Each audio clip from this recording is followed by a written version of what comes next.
Morning, Mr. Chair. Morning, councillors. I'll try and get my distance right. I think this is the first time we have brought this programme to the council. So, yeah, quite proud of the fact that we've spent the last 8 or 9 months trying to bring this programme together. This was approved through the LTP, or there was a large budget approval. And so most of our efforts in the last few months have really been trying to formulate the programme. It's pretty extensive, as you will recognise in the report. And so we've kind of limited the content in the report to just some of the key large pieces of work, and I'll talk about those in more depth. I just want to acknowledge before I go into the presentation, just the efforts from the regional resilience team. There's 10 people in that team, 3 of which have focused primarily on emergency management. The remaining 7 have a wide range of responsibilities. This has really engaged everybody fully. Of course, they've also got a reactive role dealing with emergency management. So there are some challenges for this team, and I'll talk about that in a second. So firstly, I'd just like to ask that the report be taken as read. I'll introduce, sorry, I forgot to introduce Christou. So Christou has recently joined the team, so I asked him to come along to say hi. So Christou, we're fortunate to have nabbed him from NIWA. So he came to us on a secondment and then more recently left. So we've brought him in as a casual contract. So he's supporting the programme pretty extensively, and in particular the modelling part of the programme, which I'll talk about in depth. So we're just going to the next slide, Jordan, please. I think I mentioned in the report there's 5 key investment objectives.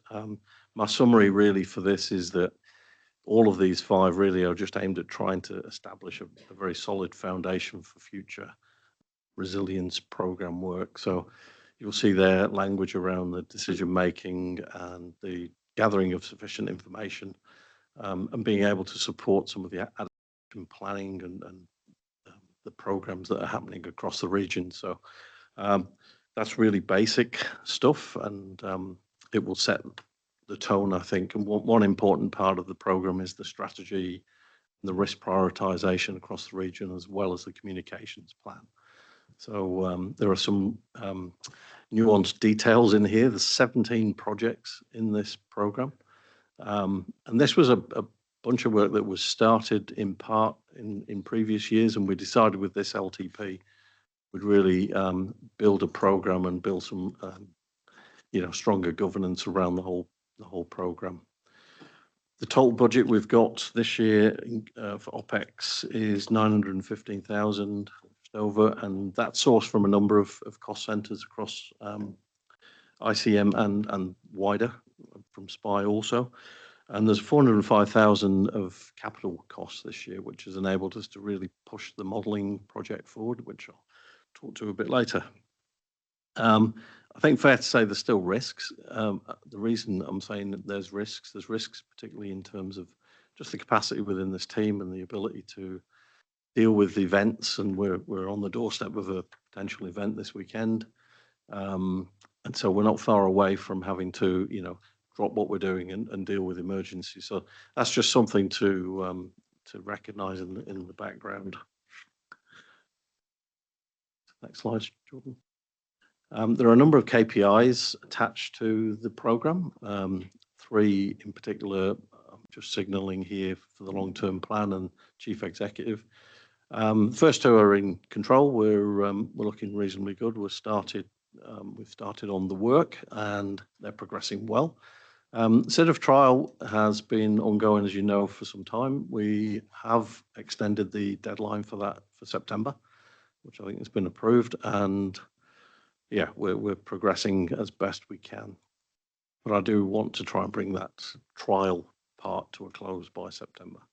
So that's the key point there. There are some associated KPIs that we perhaps just briefly need to touch on. So next slide, please, Jordan. And they relate really to the emergency management part. So again, I signal these because these will be reported on later in the year. I haven't got an update for you, unfortunately. Just to say the emergency management exercises we've completed, and those are ticked off for us, which is great. And it's also a training opportunity. So this team does a lot of training across WRC. So again, just recognition of the breadth of their activities. Next slide. So I'll just briefly move on to some of the key projects. Water resource modelling. It's probably been talked about several times to the council. I guess in summary, this one is fundamental for us because it's a shift in the approach we've taken with modelling. In the past, we've done modelling for specific catchments and specific asset performance assessments, and also to inform investment decisions and consequences. So the approach this time is really to say, let's take a region-wide view, and there's been a number of projects that have been started, let's say, within the territorial authorities, so councils around the region are working on these independently. Rick and the team have brought this together in a more cohesive way. There are 5 key areas at the moment, and of course that will expand over the course of the next 2 years of the LTP, and will include the whole of the region. What is it? Well, we're doing modelling using LiDAR information, so that's flyover data captured through radar, and we have that complete. That's completed for the whole region. We will then be able to do a simple region-wide view just with rainfall added, so you can see how that will look. This is just a picture of how the rainfall impacts in our catchments in those areas that we've mapped.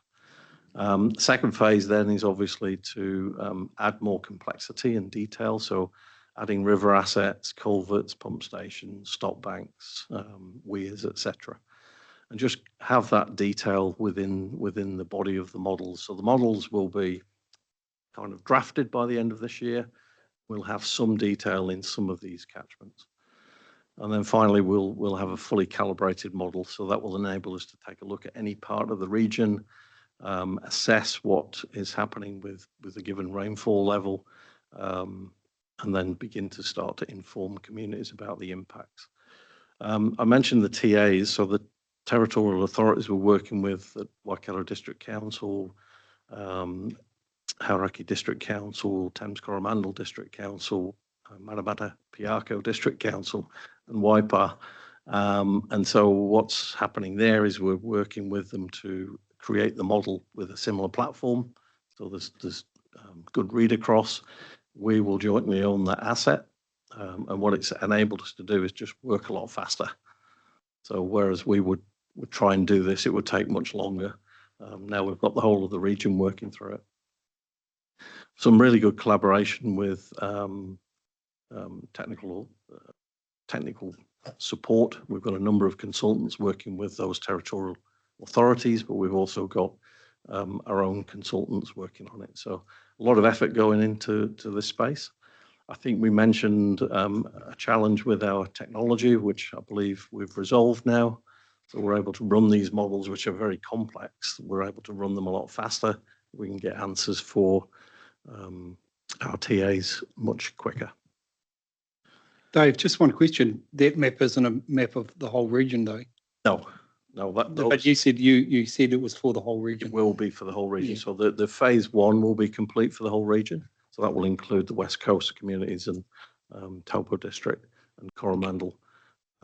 So what's shown there will be the focus for this year to get to phase 3. Thank you.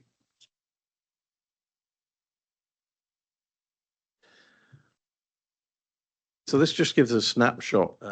So the second big part of the work that the team's been doing is really supporting adaptation projects. And we've had lots of conversations about the linkage with CIDF, and I'll talk about that in a second. This really is the key model that the district councils are using to work through the adaptation planning process. You can see there, it's a bit difficult to read, but stage 8, there's a couple of the local councils that have reached stage 8, which effectively is implementing the output of their adaptation planning. So the consequence for us is that we will see requests coming through for potential investments, whether it be floodgates, stop banks, seawalls even. And so the modelling that I've previously mentioned is really fundamental to help us to understand the impact and have we got the right infrastructure thinking to deal with the flood impact and the risk. Again, one of the challenges with this is that as more and more of these councils start to work through their own adaptation planning, it just puts an increased load on the team. So it's important we prioritise how that team supports each of the councils. Hauraki Plains is a more recent process that's kicked off. Wharikawa Coast is already into its implementation phase, and TCDC as well is a key focus for us.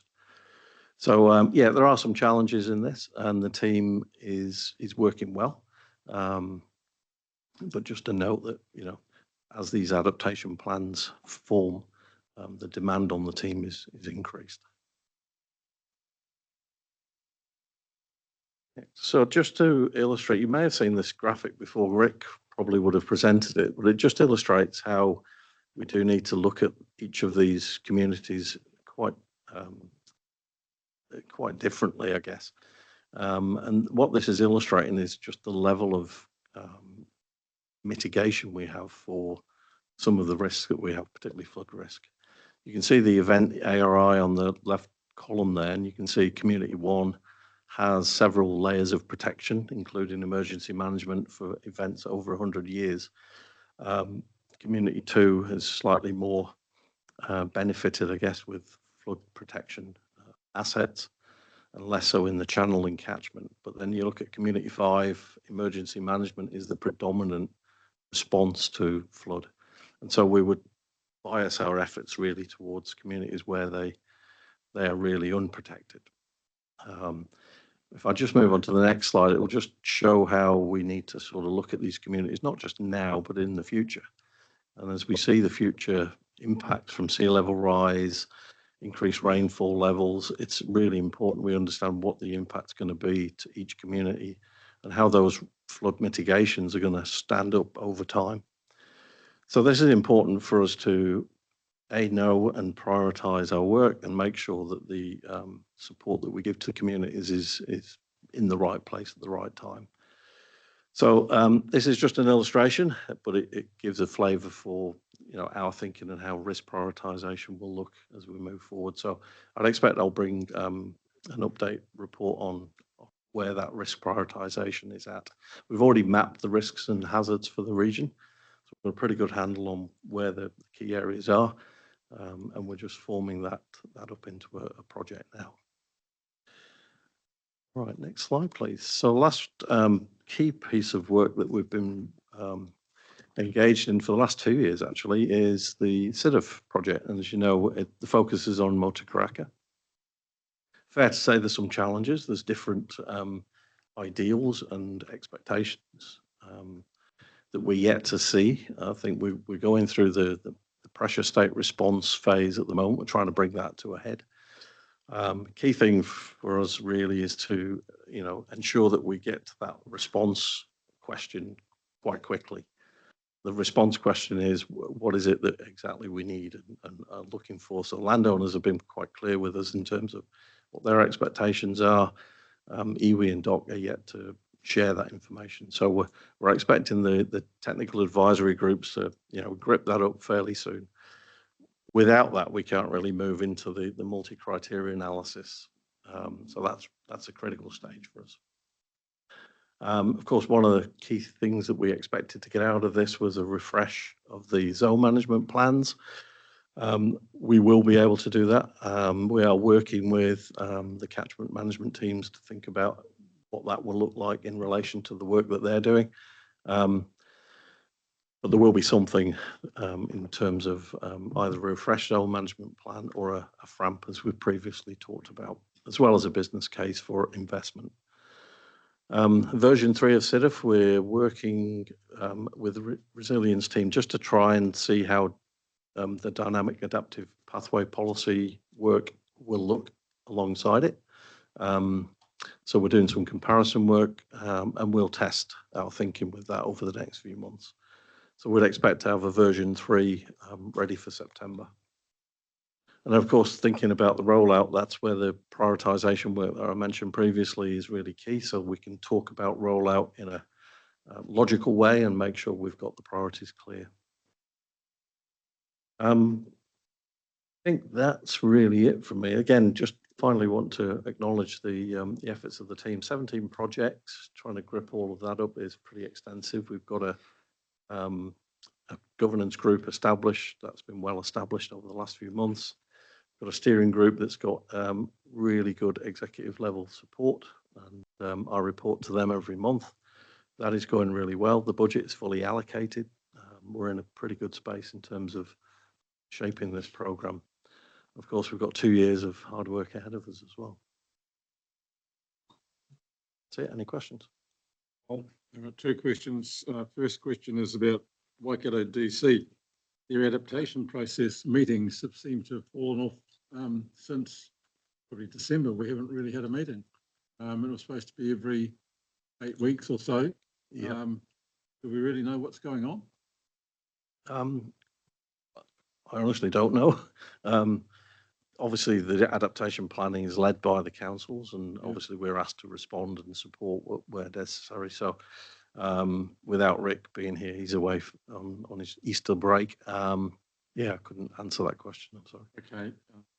We could probably get Well, I'll check. to let us know. Yeah, I'll check. Pippa as well is on that. The second one is about CIDIP, and it's probably not directed at you, Dave. It's more to ELTs through Greg. We've just heard about version 3 coming. It's utilised and come to the fore in the Motor Karaka. But on the Whangamarino action plan, Mike Scarswell keeps talking about we are utilising CIDIF for this process. So I'm left very confused. I thought we've got a trial, and in a trial, you trial it. You don't start it in other projects. And so to be saying that we're using CIDIF in one project, so this is not directed at you, so please don't take it personally, but this we're using CIDIF already as if it's fait accompli in Whangamarino, but we are very strongly working through the trial at Motor Karaka, and now we've got version 3. So I am really, really not confused, but a bit grumpy about this. You know, if we are in a trial, we're in a trial. We're not actually putting in a plan. Otherwise, we take the trial out of Motor Karaka. It's just ridiculous to have a trial and going through and trying to tick up for KPI for the chief executive, but we're actually implementing it over here as fait accompli. So please, can we have something back to this council to explain what's going on? And I'll try to respond to that query. Thank you, Councillor. So Dave had mentioned earlier that the next really key step with CIDIF is actually looking at how do we integrate it with our adaptation planning approach.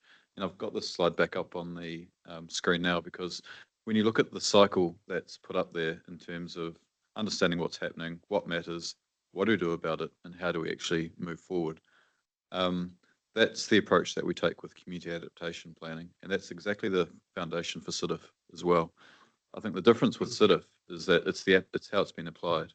So what we have here is a lot of broad communities having these kind of discussions to determine where to from here. CIDIF is really focusing on our assets in terms of understanding where we've got particular pressures and where we need to work with those, I guess, sub-communities to understand where we go with our long-term infrastructure investment. And so that's where CIDIF is absolutely a trial, because we haven't applied that kind of in-depth thinking to our capital program before. And so that's why it is a trial. We have started to think about, we do from time to time think about different options, but in terms of taking this much more formal approach, that's where CIDIF is new. In terms of the Whangamarino action plan, it is applying the similar kind of concepts to these, to adaptation, because again, it's a very similar question or contemplation for that community in terms of, we know there's challenges with Whangamarino and like Waikiri. We know that there are multiple communities of interest, so we need to bring those together to understand what matters and what can we do about it going forward. So that's sort of the subtle difference, I think. CIDF is particularly it's a change in how we deal with our capital infrastructure and our flood protection infrastructure going forward. And that's what really drove CIDF probably 10 years ago, is an acknowledgement that we can't keep on just replacing pumps with pumps. We may do that, but we also need to think broader about actually what that long-term investment looks like and what the best decision is for the community. And it's about taking the community on that journey as well. So it's not about us necessarily making that decision, but actually taking the community on that decision. Yeah, look, Greg, I appreciate those comments, but the reality is I'm used to working in the local government space with this type of stuff, sort of been business as usual. Obviously, regional council has been slow to come to the table, but you're sending mixed messages to the community because the Motor Karaka and Whangamarino, there's crossovers. And if you're talking about a trial with Motor Karaka and insisting on going this step-by-step process, and then we've got other staff in the room at Whangamarino saying we're using the CIDF process, let's stop kidding ourselves. We're into CIDF because that's where we should have been some time ago, and it's the right thing to be doing. And let's stop talking about a trial. To me, it's a, yeah, well, I've said what I've said. It's a nonsense. We should be doing it. We are doing it over here, but we're still pretending that we've got a trial over here. It's a nonsense. I'm sorry. But I've had my say. Thank you. Ben, got a question? Yeah. My concern is with these projects up here, they're great in theory, and some consultant gets paid a lot of money to come up with a grand scheme. Karakia Coast actually worked out it was $68 million to actually do the stop banks and all those sorts of things, and yet we're struggling to get the community to fund $150,000 a year just for river management, because ultimately we need to tell them the ratepayer pays. And so I just wonder, it's mentioned in here a number of times about delays for this and staff under pressure. Are we prioritising which ones? Which is the risk prioritisation? And should we be saying to the new three that are looking at coming on, we have a staff issue here, can you provide us funding to do this work, rather than council keep putting up its hand and buying new computers? And there's quite a lot of work here that the simple things like the river management is what we've resulted in the Wharekauā Coast. And we heard the other day from one of the people that was there that because the Wharekauā Coast plan is actually said by 2100, Kaiawa will be moved, he couldn't sell his house because it had stated it will be moved. It wasn't, maybe or possibly. So the wording of all these things is significant. So it was really just to ask from Greg's point of view, is the steering group trying to set priorities on rollout and indicate costs to council? Yeah, so I think the key step forward that we've taken with the establishment of a program and the governance around that is actually having a really good understanding for what resource we have available and what commitment is necessary for these different projects. What that enables our team to do, which they haven't had in the past, is the ability to understand, well, what capacity do we have to get involved in these new projects that are coming online, and having some very clear discussions with our district council colleagues and partners around expectation setting. Because, for example, at the moment, the team are absolutely, the program is chocker, it's fully allocated. These projects will eventually work their way through, and eventually there will be capacity to start to get involved in other ones. And that's,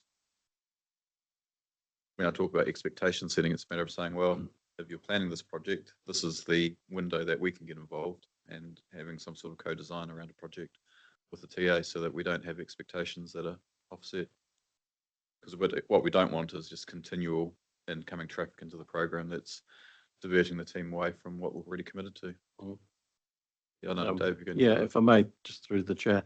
I agree with you. It's something that is a risk for us. If we try and respond to every demand, it will overwhelm us.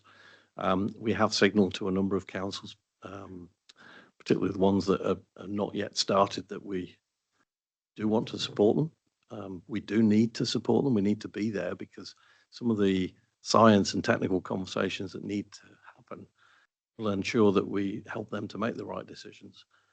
If we're not there and they start to make decisions about, particularly about infrastructure, it will just put imposition on the council that we might then have to deal with in a different way. So I think we've got to be there. We need to be in the conversation, make sure we guide the conversation and give them the right information and science to enable that discussion to happen. But I think we've also got to regulate in terms of priority which ones we're going to focus on. It's difficult to determine exactly how much resource is needed for each one of these. They're all different. They all work at the different pace, depends on the community and the panel that's formed and the number of conversations that need to happen. And that's the biggest challenge. It's a bit like an emergency management event. We just don't know how long it's going to last and how many people we're going to need. But we are learning as we work through this process. There's a pattern forming, and this wheel kind of sets the sequence for us. And yeah, so I think that's one of the challenges for the team, is to help guide the process to have some clarity in terms of timing and resource.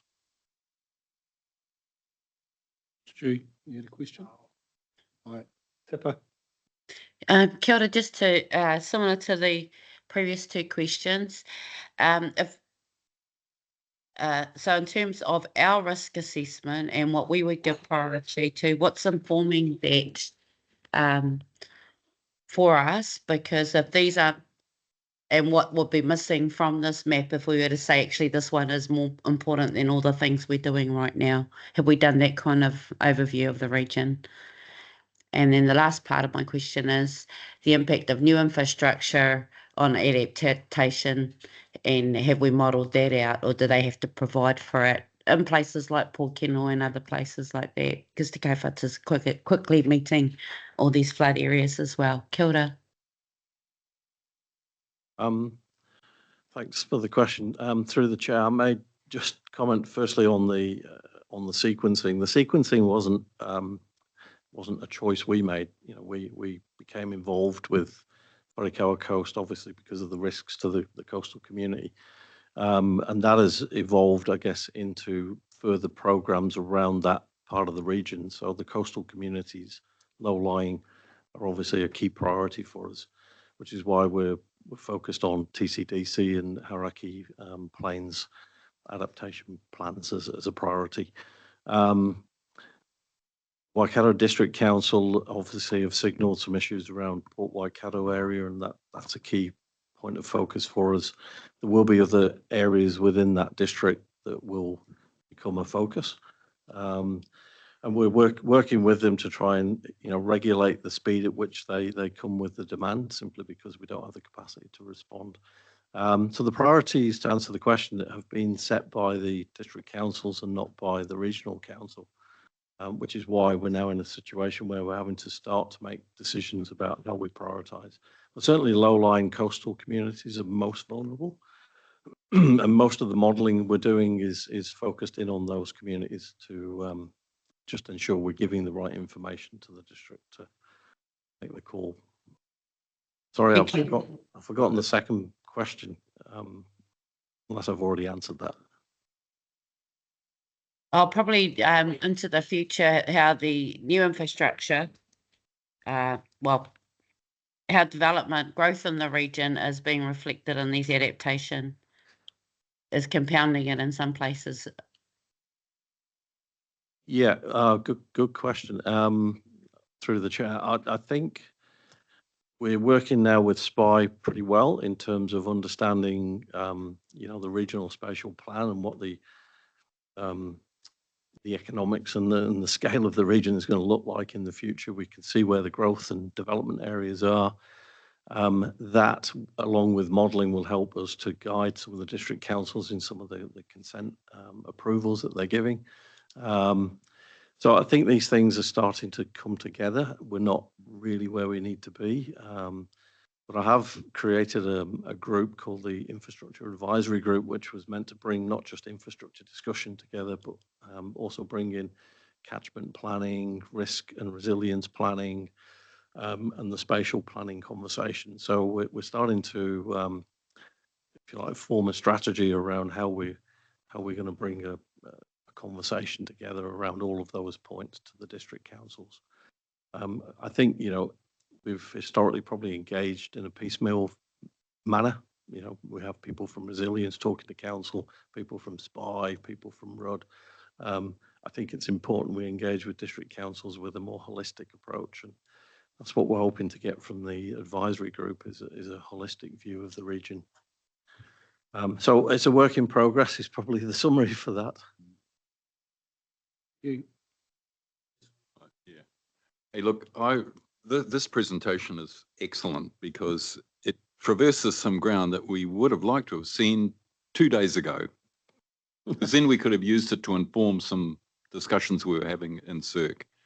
I just wanted to make sure that this presentation is sent to everybody who was at that CERC meeting yesterday, and even others in the council, because I think actually some of your slides there just make it so obvious what's trying to be achieved. Whereas when we were in CERC, we were having a theoretical discussion about what a KPI might be.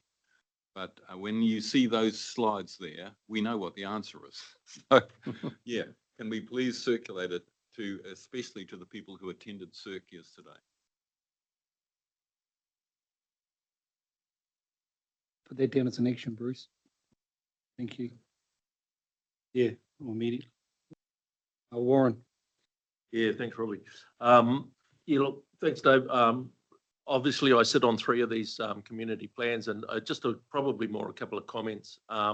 One, the modelling's been fantastic. We've seen it in the TCDC when once we applied their fluvial modelling, they are going to have to pivot on what they were thinking around their inundation stuff. So it's really important that we are this far down the track with our modelling, and it's really providing top-notch information to those district councils. One of the things that dropped out of the Karakia Coast community meeting the other day is and councillors need to remember that it's not just the councils themselves. These are communities that are getting scientific information that there are potential risks on the horizon with climate change, sea level rise, etc. And they want to be involved over the next 50 to 100 years to make decisions for their communities. So, we are helping them in that process, but a lot of that work is coming out of those community groups. So we just need to keep a vision on that this is them. And one of the ladies stood up and said, and for them, it's making sure that the district and regional councils also have a lens on it going forward. So when something triggers in 50 years' time and the sea level is a touch higher or whatever it is, that we're not starting from scratch. So I think, as Bruce indicated, this is really important work. Understand the capacity limitations within council. So yeah, no, totally encouraging and where we're going and how we're going about this. And just very quickly, have we had the letter from TCDC around looking at scheme work? Does anyone know? We haven't seen anything yet. Okay, no, I haven't seen that. That's fine. Thank you. Thanks. Yeah. Got a question, Pamela? Dave. Yeah. I'm on a couple of those habitation plans and stuff as well, and they are time hungry, and a lot of information then staff have to bring back and group that back and then understand what that means. And so it's a lot of work that we're to help those communities design an habitation plan, or how the risks they see in their future of where they live and how they want to plan for that. 100% support. I just think when others come on board, we've got to give them relative timeframes of how we can put input into it.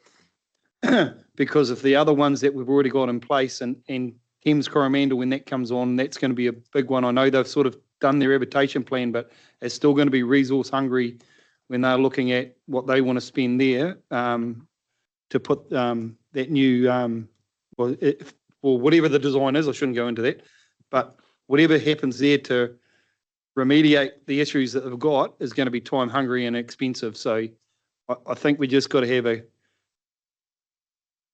got to be very clear what we can and can't do, and sure, give leadership, but you're going to say, hey, we've got to step back from this for 6 or 8 months. This one here's still got to be to chuck it all in, and I think that's a real, that will cause a failure in a lot of areas if we don't stick to strategically how we're going to run and operate in that space. Well, that's my opinion anyway. Absolutely, and that's one of the reasons why we've said to Waitomo District Council, we're not ready to support yet. You've only got to see what's in that schedule of work that you're on at the moment, and it's huge, you know, like It is. and you know, good on you. So you're taking it on and you're carrying it, and you're doing it with the resources that you got. So 100% support you. So thank you. Yeah, good. And as Bruce said, very good report. Explained it very well. What's going on and what's the limitations. So thank you. Yeah, thanks. Bruce, you got another question?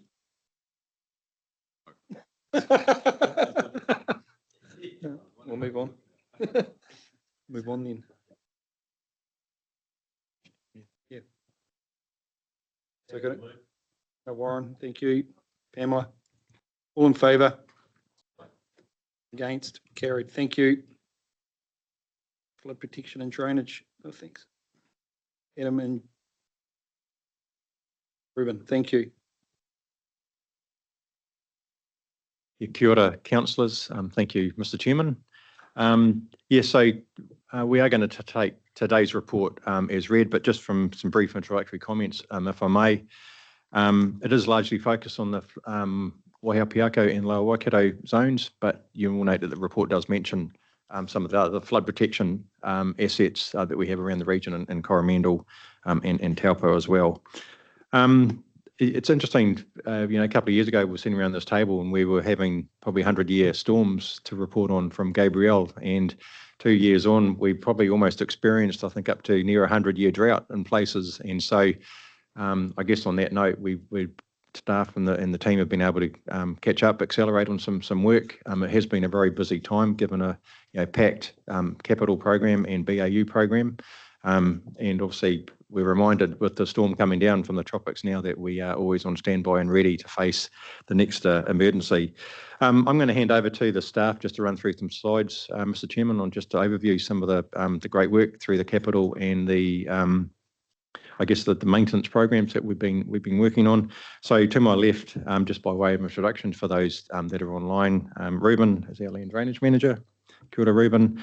Karen Botting, who is our acting Waihou Piako zone manager, will cover the Waihou Piako zone, and Brendan Manning, who's acting Lower Waikato zone manager as well, will support the report. And I think Julie is offline at the moment because of the meeting that she's got up there with Chris and Whitianga, but I think we'll cover some of the capital portfolio work between ourselves with Greg. So on that note, I will, if we move through the next slide, thanks, Jordan, you got it there. I'll hand over to Ruben just to run us through land drainage. Thanks, Ruben.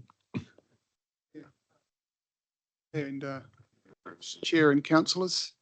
So I've just put up there the Koa land drainage subdivision. So that's a subdivision that's out on Limestone Downs, out on the west coast, smaller subdivision, but just to show the breadth of what's covered across the land drainage scheme. So next slide, please. And I do like to raise this issue at the council level because we've just been through adaptation projects where we talk about value and GDP and what it means. And for me, the significance of land drainage is sitting there at 180,000 hectares, $17 billion worth of value, 27% of the capital value, and significant GDP in the region and the nation. If we don't have that, then we don't get to do our other programs. So for me, that's the significance of land drainage and making sure we deliver it to a service. Size and complexity, we've got about 1,500 individual drains, 2,100 kilometres, 84 separate areas and 92 funding systems. So it is complex. It's a complex beast and it's important. Key issues we have now in the future is urbanisation. We talk about the creep of the urban area out to the rural zones. Self-admin, national legislation and funding mechanisms. Now, urbanisation, we're developing relationships with all of our territorial authorities. and looking to where we can in the future, maybe hand back some of the areas. But as importantly, we're getting involved in the consenting processes where developers are coming in now, where we can, and helping to put processes in place to protect and make sure that we can continue to use our drainage systems. In terms of self-administration, we do have some areas that are looking to go and self-administer through that. They'll be the smaller areas because when it comes to complex issues, the council is able to deal with those at a better level and deliver the service, I believe. National legislation, that's coming down and affecting us. So we've got an effective team that looks at that as it comes through. I put funding mechanisms down there as well because as you are aware that the land drainage is a targeted fund. So we expect the landowner to fund the works at the farm gate. And as we go into the adaptation projects and make sure that this value stream is there in the future, I believe we need to be looking at different funding mechanisms that reflect what is a regional and a national GDP input for the country. So, I just keep raising that there. So our delivery of service, so removal of water from pasture within 3 days up to the 10-year storm. I'm not hearing from our teams that we've had any issues with that over this year. And we're on track to deliver the services by the end of the financial year. Budgets at the end of January were running between 40 and 60% spent. We're expecting them to be between 85 and 95 spent by the end of the financial year. Some work has been deferred because it's been a dry weather, but as soon as we get rain, we have to deliver on that. The systems are empty at the moment. We're lucky we had some rain a couple of weeks ago that have, I guess, softened up the ground to receive rain.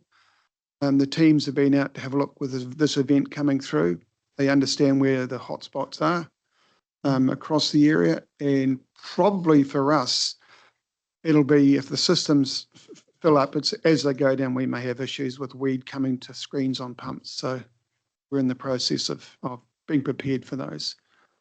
So next slide. So I've just got some photos through there of what our guys get involved with. These are from the Hauraki. So Waihou sub, that's the solar farm where we did some cleaning and reshaping of drains with the solar farm community and planting. We went to the turning of the turf there, I think, a couple of weeks ago, and that was a successful event. It was good to develop a relationship with the developers coming into the area. They get the opportunity to be effective prior to works being undertaken. The next slide, thanks. And again, through Manaru, just to show the breadth of the work that our guys are doing. So there's some before and after photos through that area. Next slide, thanks. Yeah, again, this was a, we've probably seen this before, but working along with MPDC to get some safety issues around with our sister councils and drain capacity maintained. So we do look to have a relationship with the councils when we need to and work closely with them. Yeah, next slide, thanks. And again, what we're doing at that, we're machine cleaning. We're not looking to lower the bed of the streams or the drains we're in. We're just looking to remove the silt. So it's important that we do prod, have a look, see what's there, and don't lower our drainage systems. They can cause us issues with erosion and that. So we purposely avoid, when we're desilting, dropping the sills of that. Next slide, please. Yes, and of course, around the area, we do end up with a bit of rubbish in some of the drains. So, I put it down to variety of work for the guys, I think, and girls. I think they call it something different. But yes, so there is the breadth of work they cover. The next one, thanks. Yeah, so that's it for land drainage. It's significant. We need the GDP. We need it at the regional and the national. So it's important what the guys are doing out there. They're doing a good job, and they've got good relationships with the landowners, and they are looking at issues at a case-by-case issue on the ground, and 90% of them are being resolved by the guys out there. So, the teams are doing a good job. Yeah. Any questions? Stu, you go first. Just real quick, I saw some of the self-administrators had been doing things they weren't supposed to be doing. Do they get a formal letter reminding them of the rules? Yes, they have. Yeah. They've received Well, all of the self-administrators have received the rules again and what they should be doing about it. Yeah. Because the role of it is not necessarily to also be a policeman, but also to help them keep in line and do the work. Yeah. To that, I think they've been asked to go and do the training to be a contractor. Yes. Yeah. And so they comply with our rules. So that's what I understood. One question I got, and it's more of what I was told the other day. I was at the Whiriata Coast meeting. Councillor from Waikato District was giving me a hard time of Akiaka about why isn't it allowed to go self-administrating. I said, well, they've got to put up their business plan of how they're going to manage it and everything else. And I said, I think there's still legal action being looked at with that landowner that was flooded. Yeah. And I said, is that something that Akiaka really wants to take on? So they've got to go and assess what they want to do. And if they've got the capability and governance to be able to manage that, then they got to put a business case together. And that's where I left it, because they were going on, oh, they know what they're doing and blah, blah, blah. And I said, that's fine. They do. They know their catchment, but have they got the resources to manage it? So that's what they've got to come back to us to show. So that can of worms been opened up again just on the last weekend. Yeah, thank you. That is a complex area. Okay, I think from memory, there's something like 250 individual landowners in there. We've got probably a dozen assets in there, including the digger and bridges and floodgates.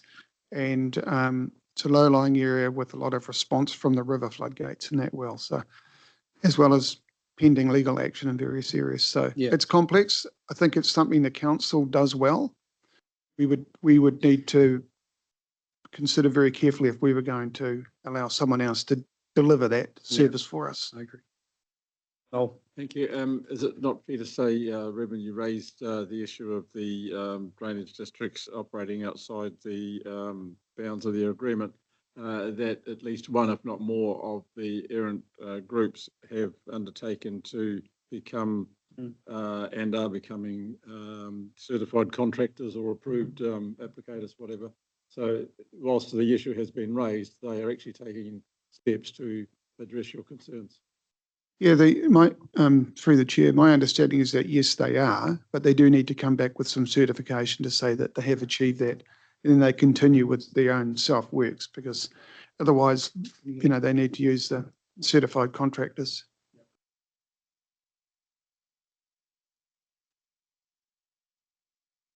any questions? Just move through, Mr. Chairman, to the next part of the presentation. So flood protection operational work update. And I think I'm handing over to Karen, who's online. Thank you, Karen. Thank you, Adam. Good afternoon, Mr. Chairman, councillors. The first slide we have here for you today is regarding our structural audit program. So this is a major part of our BAU operational program each year. So we have a program of prioritised assets that need to be looked into, and as the images show you here, it's quite a complex process because, as you can tell on the right photograph, some of these assets are quite huge. They're full of marine sediment in a lot of ways, and that has to be removed before we can get in there and actually have a look at the hidden parts of our assets and how they are performing. We get reports on these, and multiples of these are normally done towards the end of summer each year. So Julian's floodgate here and the Pear Tree floodgate were just two of a number done this year. Next slide, please. An example of a challenge that we've been running this year has been the behaviour of the generator powering the Roger Harris pump station. We have overhauled the pump, which shows the centre photo where the pump was removed and reinstalled after work. But the actual generator itself has been playing up, which is there predominantly for the powering of the pump station because of the lack of direct electricity supply to some of our assets. we have our backup generators. So we do have a project coming that is looking at all of our generated sites to look at some of our challenges and future in that space, but that's for another meeting time. Yes, thank you. Very Central Floodgate. So here's some of our hands-on operational work done by our staff. We work with contractors to do the mechanical work, but our staff would be involved directly in the repair work. So the retaining walls in this instance at this floodgate left as before, and the on the right is the post works. So it's an ongoing permanent maintenance program where we resolve issues like this. Next slide, please. We have a large electrical program, so we kind of break our program into switchboards in particular that require upgrades or replacements, and our smaller ongoing electrical concerns. So this is a major upgrade. So our picture on the left is the before the old electrical power controls. Purely only startup and electrical functioning for the power station, whereas on the right is the completed switchboard controls and smartification for telemetry for the pump station, which means that we can operate this pump from the office. The staff, I should say, can operate it from the office on their phones. And in instances like we have now outside, we've got quite a bit of rain here going on in Paira, where we can have staff looking at and monitoring other risks that we have with an impending event coming at us. We don't have to have people going to the pump stations. So it's a huge benefit for us to complete these projects. Next, I think, is another electrical project. So the Reservoir Canal Pump Station. You may be familiar with this. She also includes the old Tangi pump in this pump station. So the left being the old electrical switchboard, which had a significant amount of asbestos in it, has been removed, and only recently completed the new replacement with our control gear for that pump station. It's removed major hazards and major health and safety concerns that we had at this pump station. So been a busy space in the electrical space for us recently. Next one, please. You will recall that we were deeply involved in the Shovel Ready program of work with the Ministry for Business for the last 4 years. We can confirm that the foreshore stop banks, all 15.5 kilometres, has now been fully upgraded. And so this first image is looking east towards the Komai Ranges. So that was completed early on this summer. So even though that's looking uncompleted, then we can confirm it's now grassed and hay mulched on the top, and the next photo will be the same stop bank looking to the west. So that goes towards Paparoa. So that is now fully completed. That was our second to last shovel ready project. So a big shout out to that contractor who had a horrible 3 years. Looking Karen, for a decent summer. Yes. Karen, can I just interject there, just while we're on that slide, just for councillors' information, that foreshore stop bank protects a majority of the Hauraki Plains from a coastal flood inundation event. So that's a hugely important asset for the Hauraki Plains. So well done to the team. Yeah, and to be honest, when we look at our matrix on prioritised critical assets to Waikato Regional Council, this one is number 1. So good to have that completed. And just if people are unsure, part of the design for this flood bank upgrade was future-proofing its shape and size, so that climate change require us to increase its height, the whole footprint is ready for that now. Just be additional material placed on the top, not a huge major project. Cool, thank you. Next one. This is a Lower Waikato project. So I believe Brendan Manning, are you online, sir? I'll hand over to you. Okay, Karen, thanks for that. Afternoon, Chair and councillors. Yep, this is a project within the Lower Waikato on the Port Waikato Road heading towards Tuakau, so Onewhiro Stop Bank. This is in progress, I suppose. One of our Kanoa funded projects for the year, and is well underway. So we had a new contractor come on board this year, Johnson Drainage Civil, based in Purongia. So that's the first time they've worked for council, I believe, and first stop bank that I'm aware of that they've built for us. So yeah, it's all going well. The Onewhiro Stop Bank is the carting of material into site is complete. We've just got some of the topsoiling and grass eating to complete. So I guess we're conscious of the weather coming in today, tomorrow, and on the weekend. So we've covered a large portion of it topsoiled, grass seed, and hay mulched, and we've got erosion control measures on site, and they're being inspected today to make sure that they're ready for the weather. So yeah, we're hoping to get this one completed in the next couple of weeks. And yeah, it's been a pretty good job. The landowners have provided pretty good feedback. So yeah, all in all, it's a good job for a new contractor. So the next photo is Tuakau East Stop Bank. So this is another stop bank as part of the same package that we're constructing now. This one's a little bit behind the Onewhiro Stop Bank. We started Onewhiro first and then on to Tuakau. So we're about 50% completed on this bank. We've completed in sections, so we've managed to close a section of this bank virtually to the bend you can see on site there is now complete with topsoiling, hay mulching and grass eating, and just like the other job, we've got erosion controls in place. This is also part of the same Kanoa funded project. So yeah, all in all, it's good. In terms of the design, we've managed to standardise the design for these banks. These were old Franklin District Council assets. We've managed to put the WRC standard design onto these projects. So yeah, all in all, pretty good project, and we hope the rain holds for another month or so. The next slide, please. Tuakau Pump Inlet. So this is a very similar area to the stop bank, just on the other side of the stream.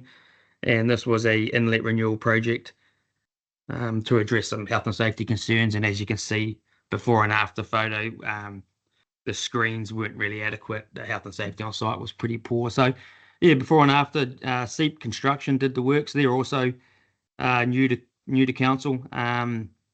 So yeah, that was another good project completed for the Lower Waikato. Yeah, that's it for me. We also have done some structural audits and pump overhauls, similar to what Karen's slides were at the start.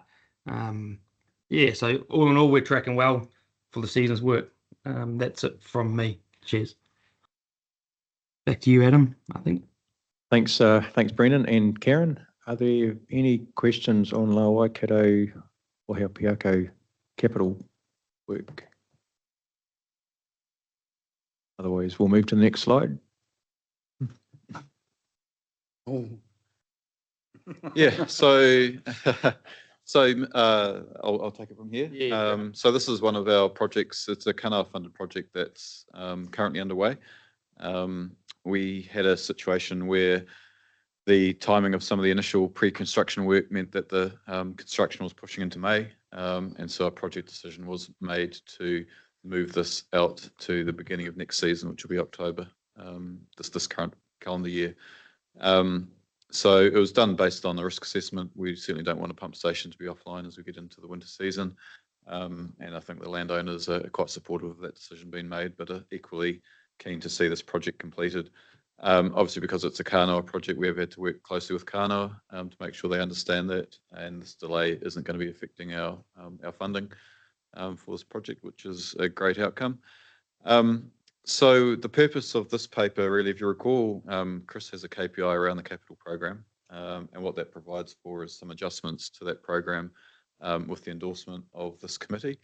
And so you'll see that with this particular paper, there's a note that this will be carrying forward funds into next year to enable this project to be completed. And so seeking the endorsement of this committee to adjust that KPI to reflect this change that's happened with the program. Just before I make a comment, just remind me, this is not one of the three that he had to do, was it? No, the three were the vessel, the Karakia Stop Bank, which is complete, and the Island Block Pump Station, which was more of a progress KPI. Greg did bring this to Robbie and I at one of our weekly meetings. And I think our concern was that the landowners needed to be let know immediately or as fast as, because they are quite engaged, and particularly one of the landowners is very engaged in this. And I understand from Greg that he's understanding, disappointed, but understanding of why. And certainly when it comes to the adjustment, I'd be happy to support the recommendation that's at the front of the report. And look, for the assurance of the committee as well, we're not standing still with this project. So it does involve a number of precast units that have already been poured. And so they're currently curing and ready to go. So once we get to the next construction season, we'll be ready to hit the ground running at this site. It has, yeah. Any other questions?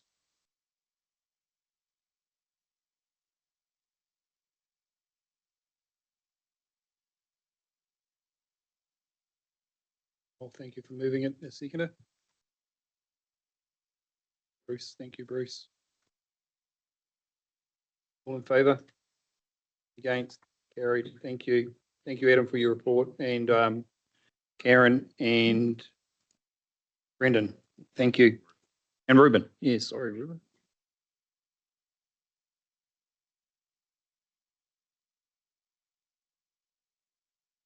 Afternoon. Afternoon, kia ora tātou, and yeah, saving the best to last, almost. Oh. River and Catchment Planning and Management status update. Just with the permission of the chair, I'd like to take the report as read. Of course, we can take questions, and we have most of the zone managers online, except Emily and Chloe, who are in another. Just to highlight some key points, I mean, it is partway through the season, but there is a massive amount of work gone on, hitting the ground now in the next few months. And we have actually had a really good season, and, you know, we had a lack of high flows in the rivers. We've had a bit of rain recently, like a little bit more rain, but not too much. And of course, we've had the co-funding through the Crown Infrastructure River Project, MPI, and the Hill Country Project, and the WRA in the relevant zones. The CIP River Project is going particularly well. That's where we're able to 100% fund priority work and priority rivers, the 50% from Crown Infrastructure. So that's you know, makes it easy to get on and get work done. Talk about the Hill Country Project when we have a few slides come up. We have the River Regional Catchment Management Framework Project, which you will have heard a little bit about. Kerry Nielsen is leading that work, and that is essentially a review of our current catchment and river programs. That review, or that framework, once it's developed, will guide our approach to the LTP. It'll inform how we update zone management plans, and will really set the scene for catchment and river programs into the future.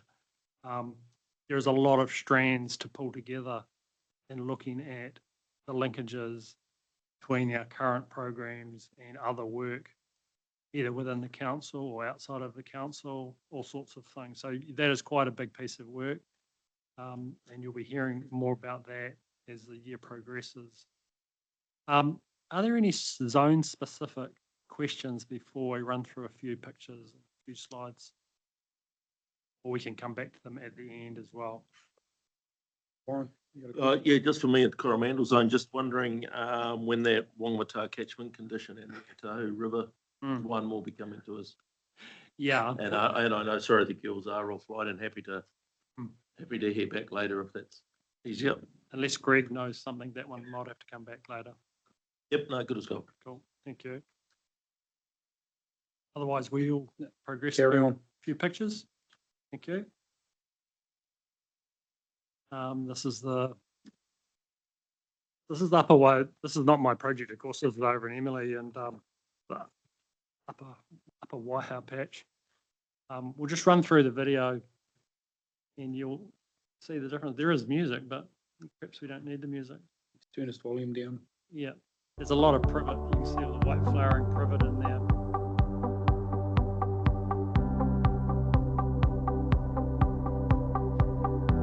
This is one of the large shovel-ready projects. 50 odd hectares, 25 properties. Transformational change, really, of what was a pretty scruffy area. I used to work over there. And you can see the massive setbacks, the native planting coming away.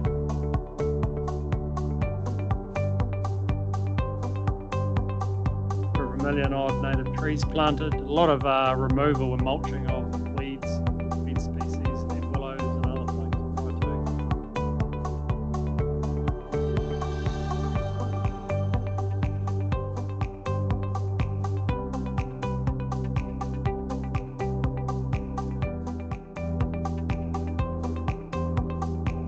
How many jobs were created? There were 21 jobs proposed to be created through this project. I don't have the actual number as to what was created.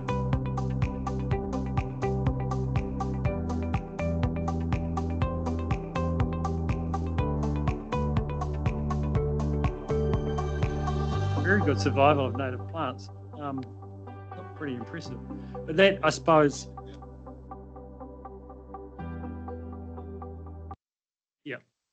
it'll be coming to an end shortly.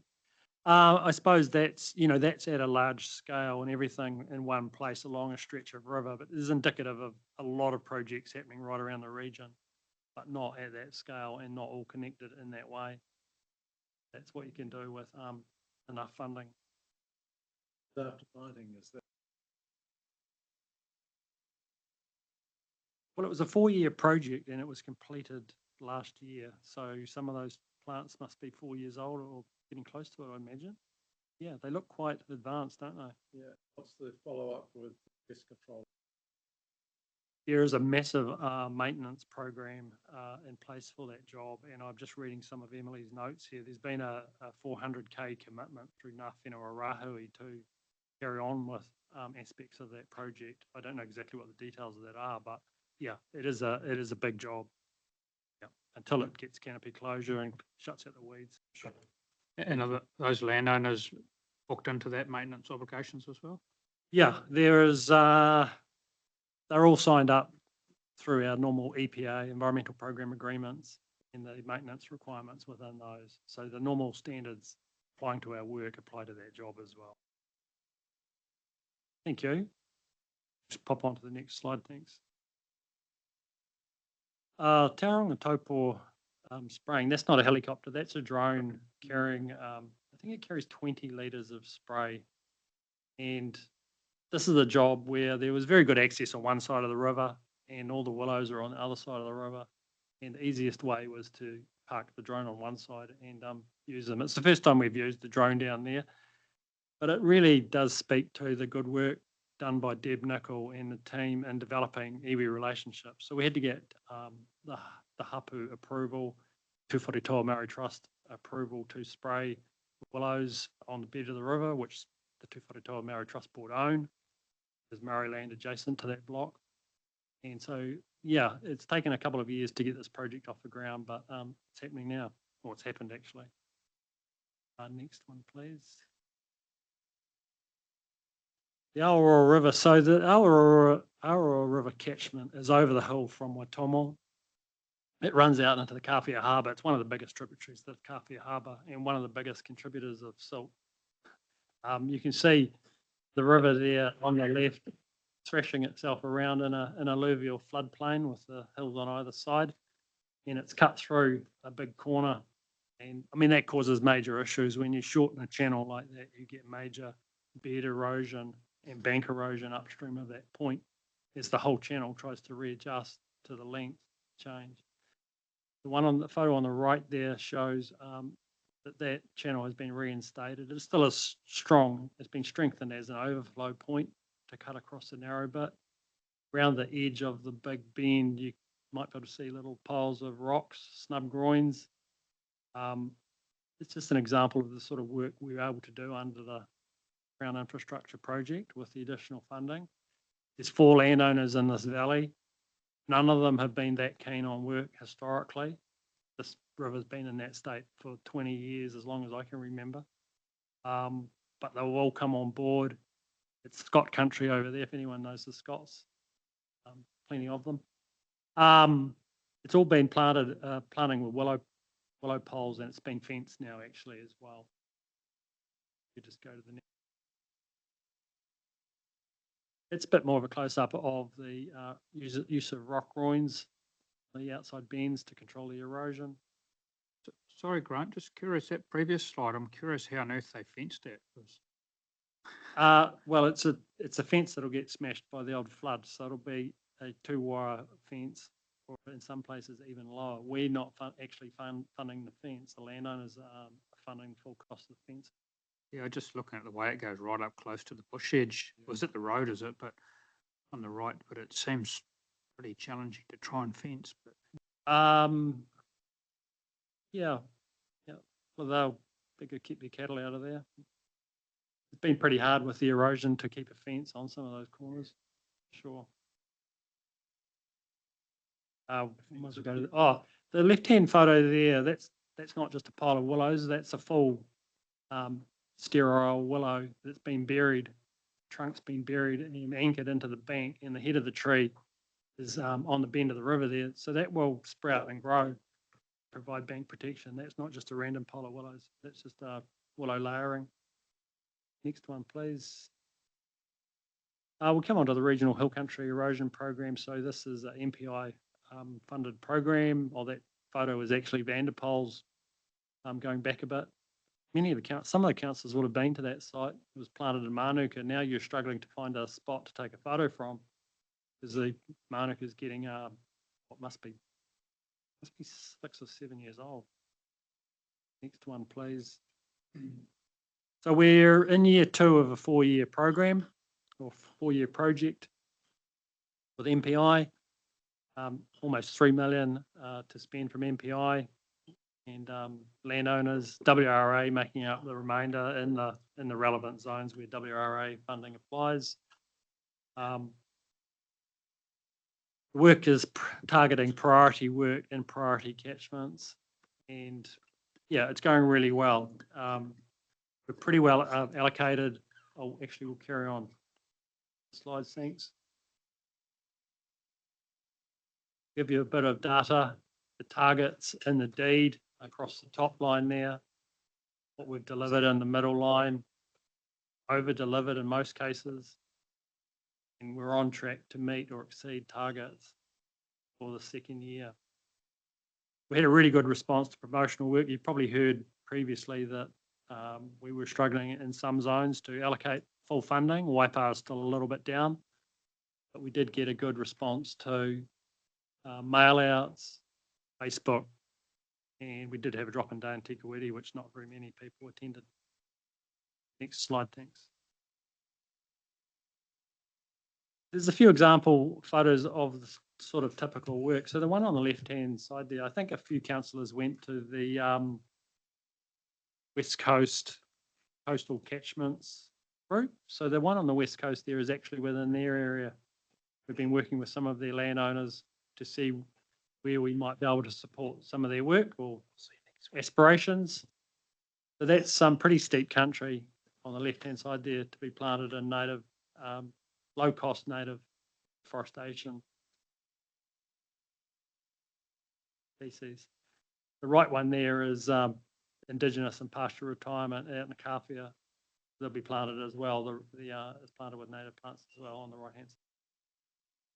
Next photo, next one, please. And there's just a couple more photos of typical kind of work. One in Piako, taking out the steep sidelings and a gully area, and one in Wairinga, the lower Waikato, with native planting on some steep hill country, and some native trees being protected in there. Part of the MPI project requires us to monitor survival of plants.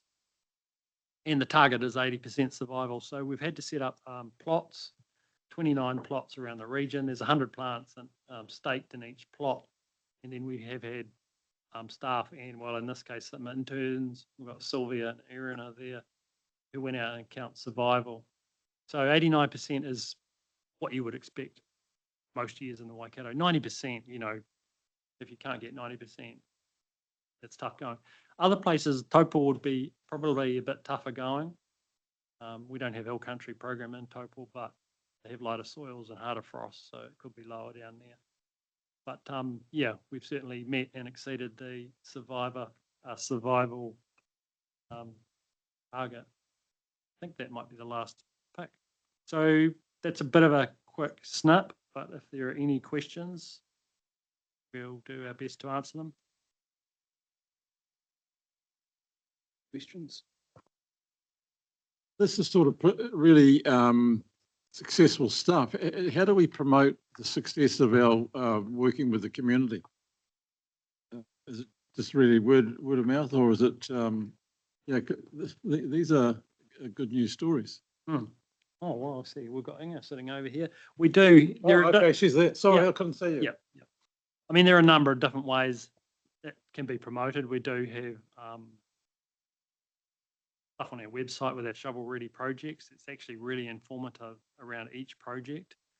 We do put out news items from time to time. I had Radio New Zealand ring me this week actually about something, but I mean, I don't know whether Inga wants to expand how we communicate our success with the community. It's sort of a wide topic right across the council.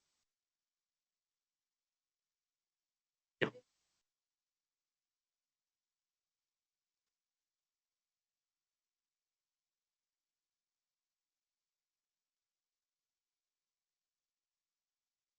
And collaboration involved.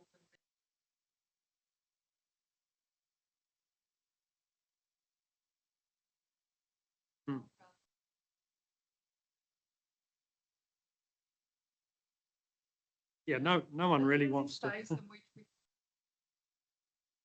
Yeah, I mean, I was discussing this with the Radio New Zealand person this week. No one really wants to hear council staff talking about council work. They want to hear about landowners talking about what they're doing, Tapu group, whatever they might be, rather than us talking about our own work and what a great job we've done. It's funny you say that, but DairyNZ's quite happy to go and promote what they're doing. Yeah.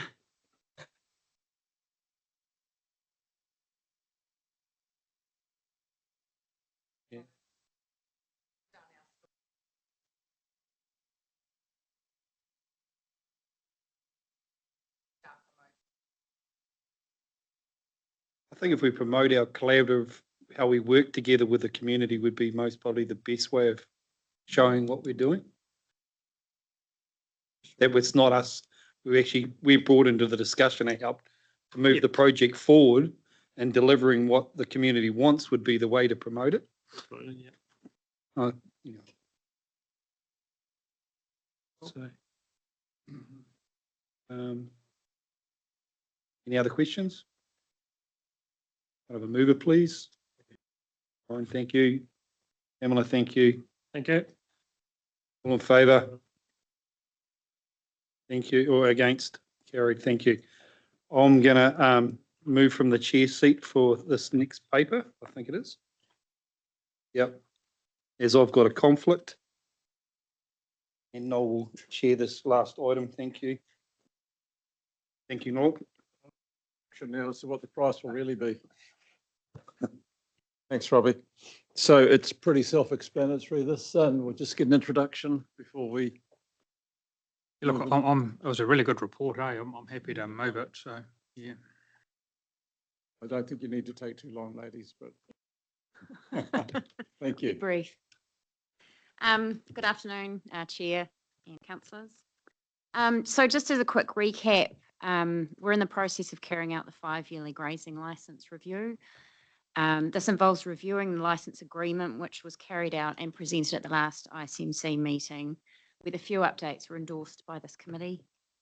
So the next step in that process was reviewing the individual licence fees for the Waihou and Piako areas. In December last year, myself and the QV rep, Sophie, visited all licenses as part of the review, and individual valuations were carried out by QV. The final report was sent in January this year and is attached to the report and the agenda for this meeting. I'll take that as read. Next slide, please.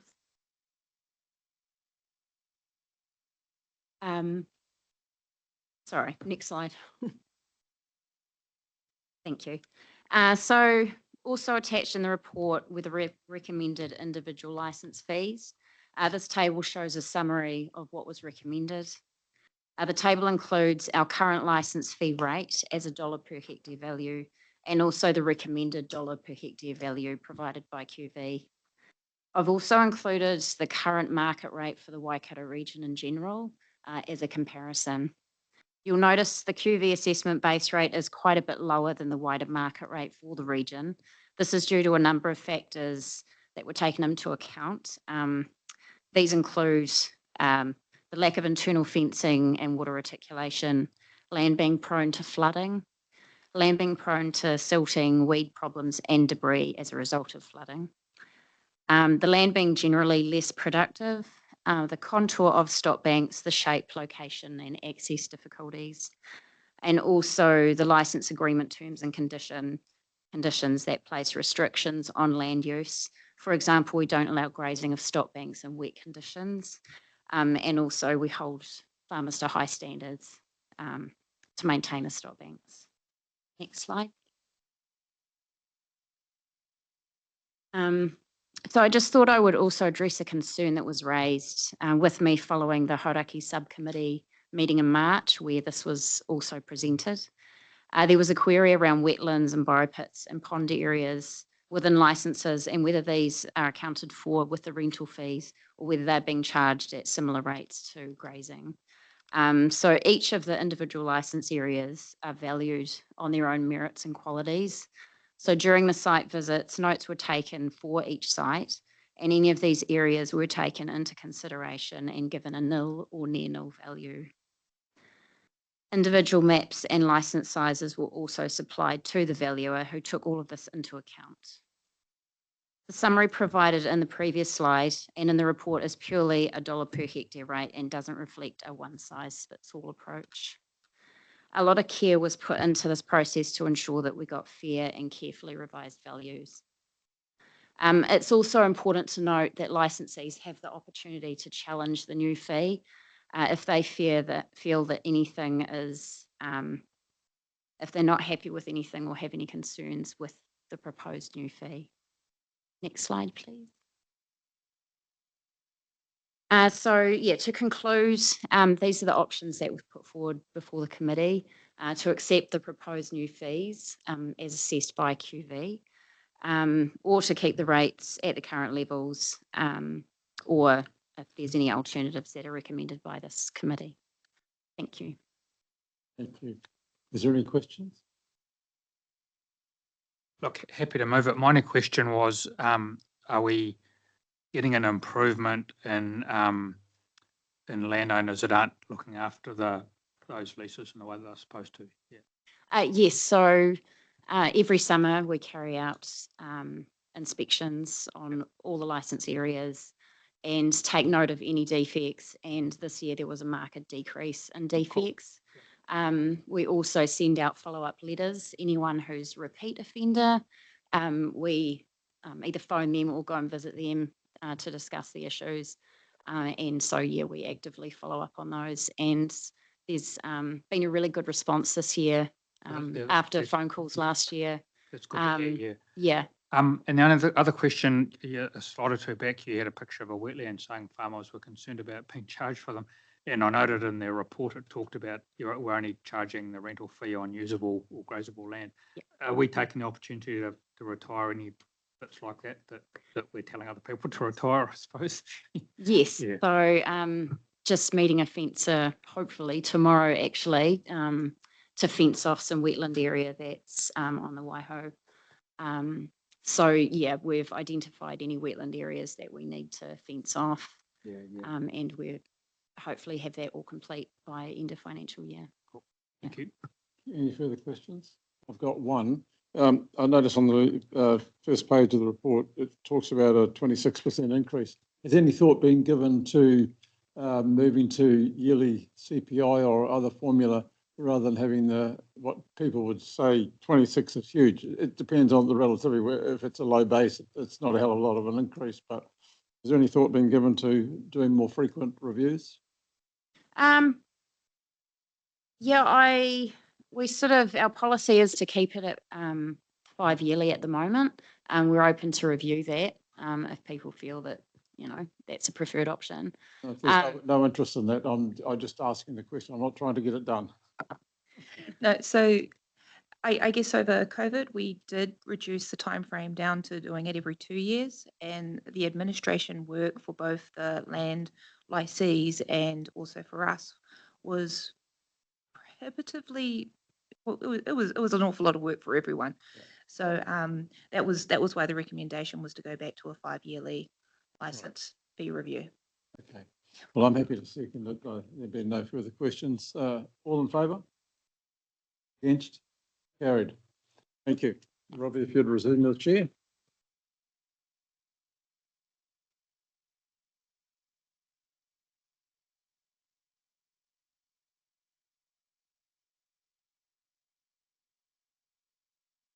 Thank you, Noel, for that. We come to the conclusion at the end of the meeting. Thanks to all the staff today for your great reports, in depth, and the effort and the time it's taken. I know what it takes to write those reports is a heavy workload on its own without actually the work that you have to accomplish every day. So thank you for those great reports. So I will ask Patrick to do a karakia, or if you want to do it, Jordan. Which one wants to? Yeah.